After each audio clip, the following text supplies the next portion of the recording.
Mark, you have some new reporting about what exactly Apple plans to unveil. Tell us about it.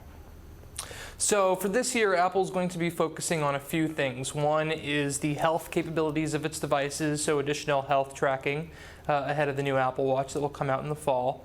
Software to make the Apple Watch more independent, improved performance for the iPhone and iPad, as well as new apps like Calculator and audiobooks app for the watch, improved health tracking and messaging and mail and maps on the phone. So it's basically a lot of little things across the board that add up to, a big year-over-year update in iOS 13, watchOS 6, and of course on the macOS 10.15.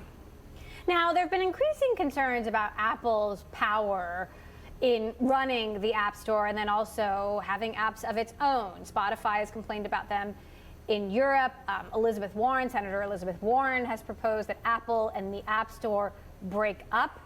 Do you think that will play into what we see at WWDC at all?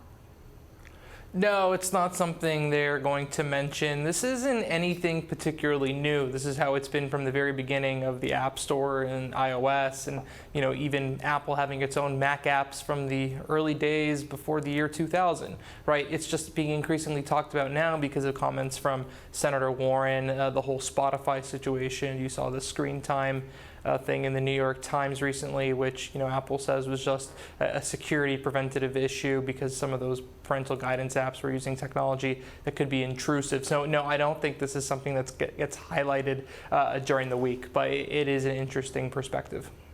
So we've already seen a services announcement earlier this year where they unveiled the TV streaming service, the new subscription service, gaming, a new credit card. What else could we see besides these apps? Will there be one more thing? Will there be something unexpected? Will there be something unexpected? I don't think so. What we do know is there's going to be the Mac Pro and potentially this new display to go along with it.